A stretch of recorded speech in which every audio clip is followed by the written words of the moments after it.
welcome to the Frank and Pam Bearfield Training Center. I'm Captain Keith Sescaleba, that's spelled Keithseskleba, with the Hoover Police Department. Joining me at the podium today will be Hoover Mayor Frank Brocato, spelled Brocato, and Hoover Police Chief Nick Derzis, spelled Derzis. You may also hear from Lieutenant Daniel Lowe, spelled Lowe, of the Hoover Police Investigations Division. Mayor Brocato will make a brief opening statement, and then Chief Derzis will read a prepared statement. After Chief's statement is complete, there will be an opportunity to ask a few questions regarding this investigation. Keep in mind that this is still an ongoing investigation, so there may be some questions that we cannot answer. With that, I will turn it over to Mayor Brocato.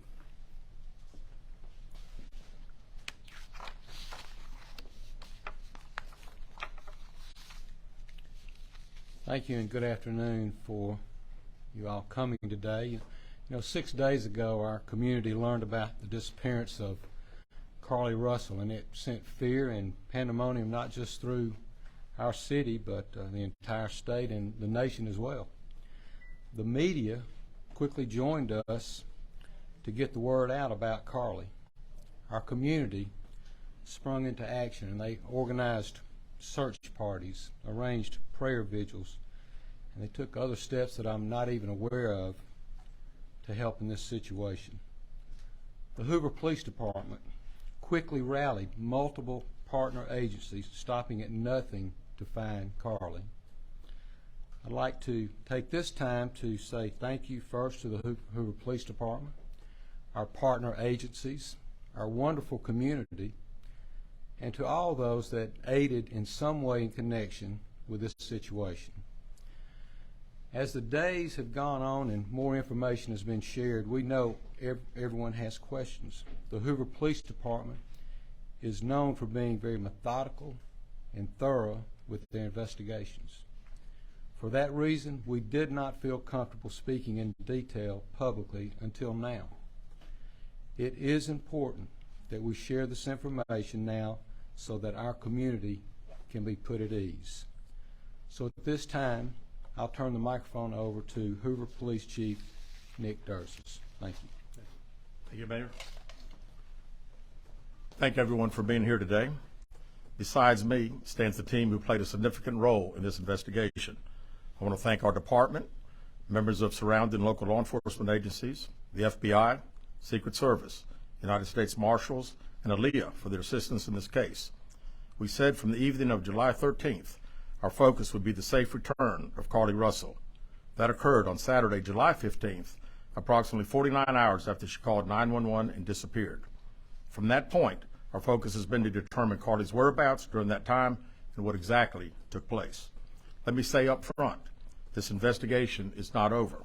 We're still working this case, and we'll work in this case until we uncover every piece of evidence that helps us account for the 49 hours that Carlee Russell was missing. However, through the public interest, and in some cases, public fear that this story has generated, we owe it to our citizens to tell them the facts that we have uncovered. So I will give you the facts that we know today.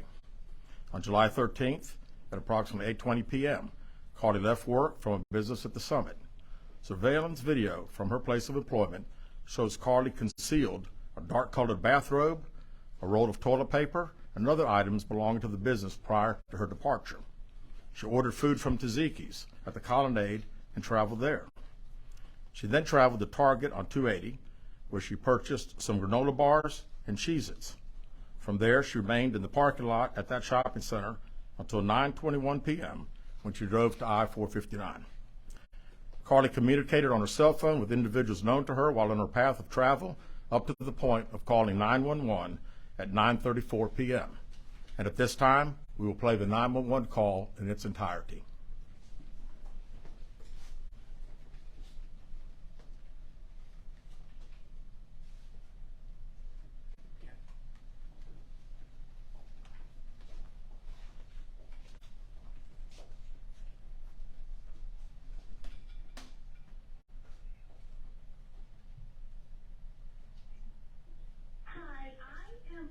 Interstate 459, and there is a kid just walking by there still. Hold on. Where on Fourth Town are you? I'm right next to the exit 10 by the Hoover Med, like to get off by the Hoover Med. Okay, so you're before the exit? Yes. Okay, and were you headed southbound or northbound? Like towards Tuscaloosa or towards 280? Towards Tuscaloosa. Okay, and was the child on the left or right side? On the right side. Were they walking northbound or southbound? They're walking towards Tuscaloosa. Walking southbound? Or how old did they look? Like a toddler, like maybe like 3 or 4. Did you pull over with them? Are you still with them? Yes. Okay, are you with the child right now? No, I'm not. I didn't get out of the car. I can see them though. Do you mind staying and keeping an eye on them until we get there? Yeah, sure, yeah. Okay, what kind of car are you in? I'm in a red Mercedes-Benz Is it a sedan or SUV? SUV. I mean, it's a sedan. Sorry. Can you put your hazards on for me? Yeah, they're on. Okay. Did you talk to the child at all, or did you say anything to them? No. Okay. No. Do they look like they're injured? No, they don't. Are they white, black, Hispanic, or Asian? They're white. Okay. Is it male or female? I think it's a boy, a little boy. White male? Okay. So is he wearing clothes? Yes. Okay. What is he wearing? It's a white t-shirt, and it doesn't look like he has any pants on. It looks like a diaper. And you don't see any cars anywhere? No, no cars anywhere.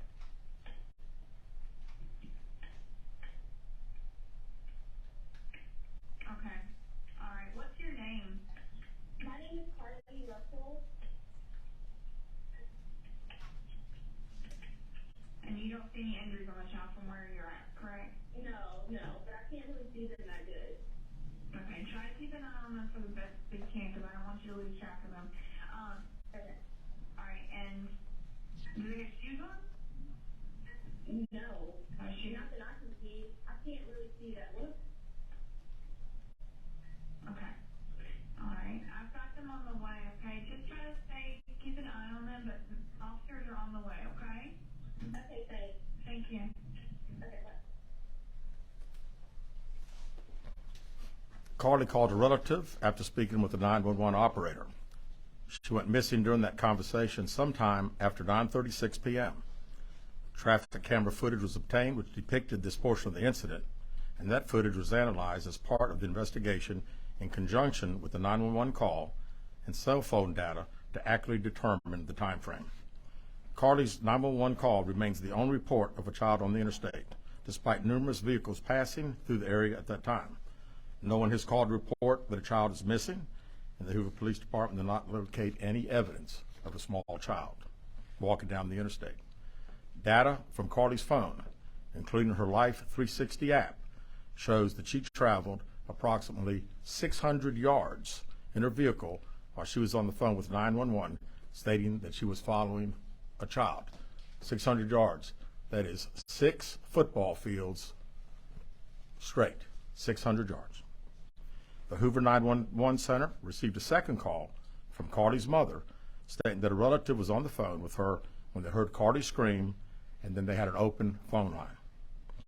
Hoover police officers arrived on the scene within 5 minutes of being dispatched, and several other officers arrived shortly. They located Carlee's wig and cell phone in the grass near the vehicle. Her purse was located in the front seat of her vehicle with her Apple Watch in the purse.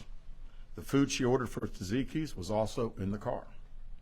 The items she purchased from Target, as well as the items taken from her place of employment, were not in the vehicle, nor were they located anywhere around the scene. Hoover police deployed all available assets from the point in the search for Carlee. Additional resources were called in to include our own drone unit, crime scene investigators. Numerous detectives responded to the scene. Throughout the day Friday, officers from surrounding local and federal agencies assisted Hoover police in the search for Carlee Russell. Officers returned to the scene on 459 to conduct a thorough line search for evidence. K-9 teams from the Jefferson County Sheriff's Department responded to check for any sign of Carlee, the child that she claimed to see, and anything else that could be considered evidence in this case. Those searches all turned up empty.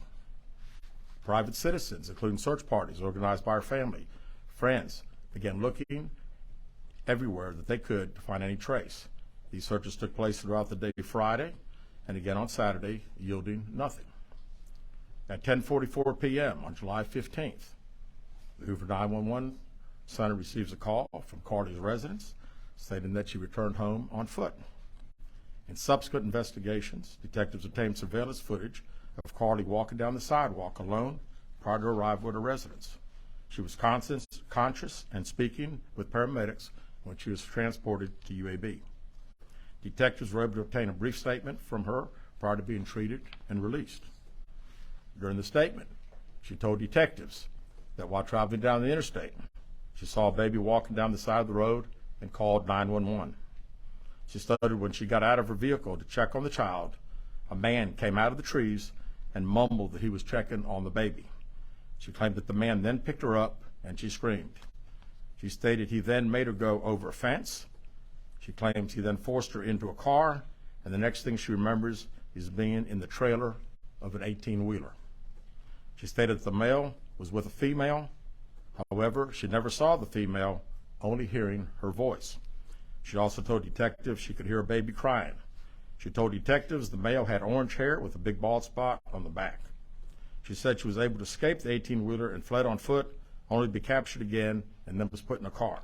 She claimed she was then blindfolded but was not tied up because the captor said they did not want to leave impressions on her wrists. She said that they took her into a house and made her get undressed. She believes they took pictures of her, but she does not remember them having any physical or sexual contact. She stated the next day she woke up and was fed cheese crackers by the female. She said the woman also played with her hair, but could not remember anything else. At some point, she was put back in a vehicle she claims was able to escape while it was in the West Hoover area. She told detectives she ran through lots of woods until she came out near her residence.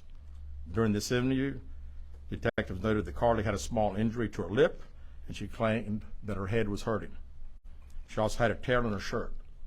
Detectives also noted that she had $107 cash in her right sock. Out of respect for Carlee and her family, detectives did not press for additional information in this interview and made plans to speak with her in detail after giving her time to rest. Detectives continue analyzing data from Carlee's cell phone that was left behind at the scene. We enlisted the help of the United States Secret Service in conducting this analysis. Part of what data includes several internet searches in the days leading up to her disappearance that I think are very relevant to this case. On July 11th at 7:30 a.m., the term, "Do you have to pay for an Amber Alert?" was searched. On July 13th at 1:03 a.m., the day of her disappearance, the term, "How to take money from a register without being caught," was searched. On July 13th at 2:13 a.m., the day of her disappearance, the term Birmingham bus station was searched. On July 13th, 2:35 a.m., a search for a one-way bus ticket from Birmingham to Nashville was conducted with a departure date of July 13th. On July 13th at 12:10 p.m., a search for the movie Taken, a film about abduction, was conducted. There were two searches related to Amber Alerts on a computer at Carlee's place of employment, including one regarding the maximum age of an Amber Alert. There were other searches on Carlee's phone that appeared to shed some light on her mindset, but out of respect for her privacy, we will not be releasing the content of those searches at this time. We've asked to interview Carlee a second time, but have not been granted that request. As you can see, there are many questions left to be answered, but only Carlee can provide those answers. What we can say is that we've been unable to verify most of Carlee's initial statement made to investigators, and we have no reason to believe that there is a threat to the public safety related to this particular case. Thank you very much. With that, we'll open the floor for some questions. Please raise your hand and I will call on you. Carol. Chief, do you expect any charges against Carlee Russell in connection with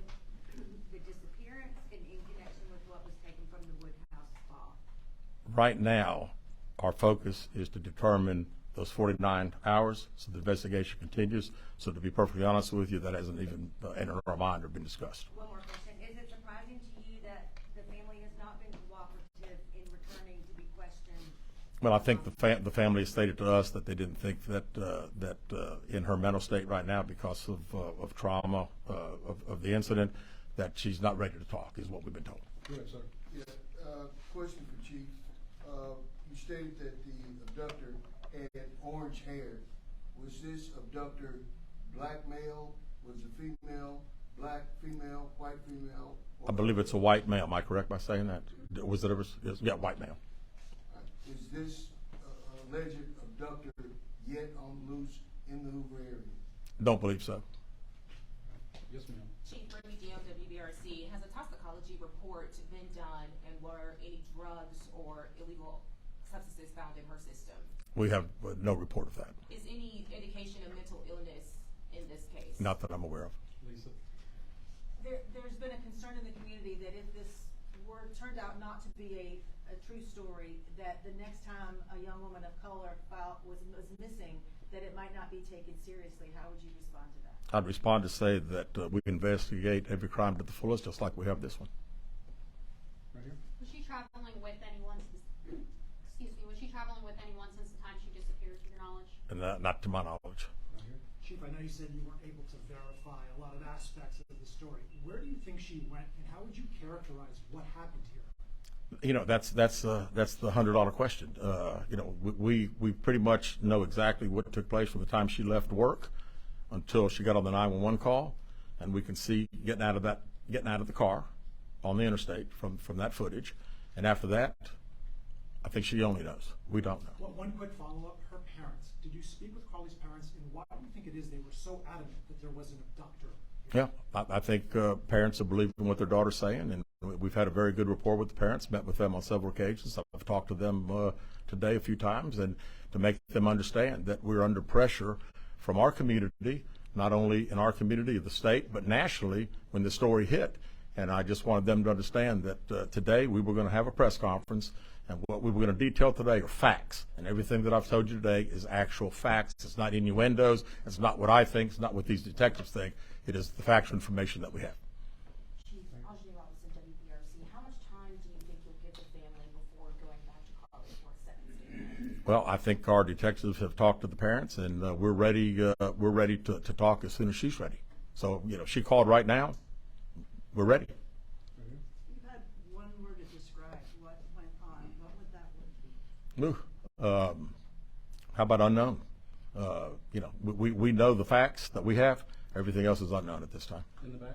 What have the past few days been like for you, your department? This has been a stressful search, hasn't it? Well, absolutely. And again, the focus of the investigation that Thursday, when she went missing, of course, the focus was to get Carlee home. That's what we want all. We wanted her safe and sound, and that's all happened. And then, of course, this has gotten to be not only a local, state story, but a national story. So, you know, it is. It's a lot of stress on everyone in the Hoover Police Department, in the mayor, every citizen here. We want to know the truth. As you stand here, are you frustrated? I wouldn't say I'm frustrated. I mean, I'm very happy that Carlee's home. That was the main ingredient here, and then we'll figure it out. I promise you that. We'll end up figuring it out. Any idea about the number of manpower hours or the expense with the drones and all the rest of the search that might have cost the city and the state and federal government? Yeah, we haven't had time to consider that, but it's you know, again, these detectives that are here. This is just a small group of people that have been associated with this case. We have put every available resource that we have on this case because we wanted to make sure that we found out everything. We wanted to get her home, and we have. Chief, was there any prior indication of mental health problems? Not that I'm aware of. Could you just expand on the people from the state, federal resources brought in? What were they doing exactly as you all were searching for her? Can you just expand on that? Sure. A lot of the from the FBI side, several agents helping us interview. I mean, as you well know, in a case like this, especially when it goes national, we got hundreds and hundreds and hundreds of calls. And when you get those calls, some of them may just be outlandish, but you've got to follow up on them, because you never know that you may get that one tidbit.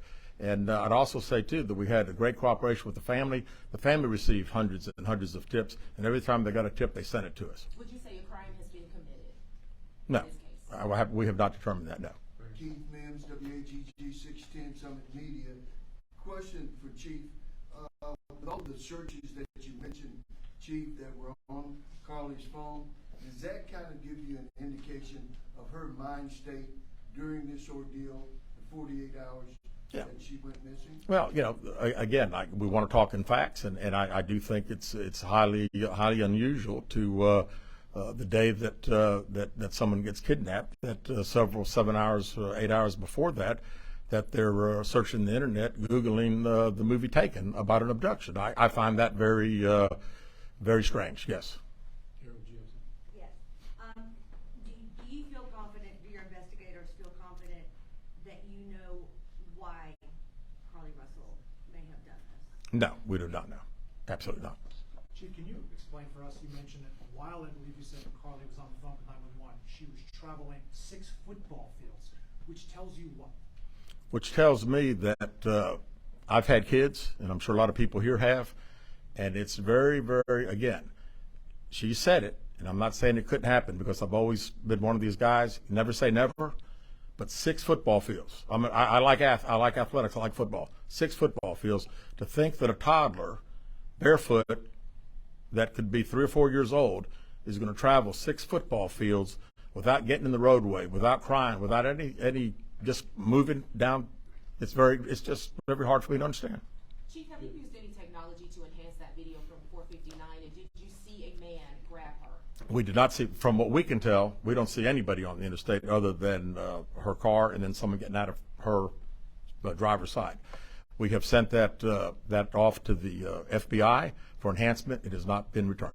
Do you think in this case that charges will be forthcoming towards Carlee Russell, and how serious of a crime is it to not only fabricate a 911 call, but to lie to law enforcement during an investigation? Well, again, that's not something that we've been discussed as we're going through the still investigation. But people have to understand that when someone says something like this, we put every available resource. Everybody comes together from state, local, federal. It's just a lot of work, and gentleman early said frustrated. I mean, it is a little frustrating to think that all this has been done and we can't find anything out. Did anyone see her calling in from the side of the road when she made that 911 call? No, not to my knowledge. All right, last question here. Is this investigation held up until you can speak once again to Carlee Russell? Well, there's a few things that we're still doing, but obviously we want to talk to Carlee as soon as we can and do an in-depth interview. And at that time, I think we'll have these investigators doing some other things. So that's all the questions we're going to answer today. We appreciate you guys coming, and we'll be following up with y'all later. Thank you so much.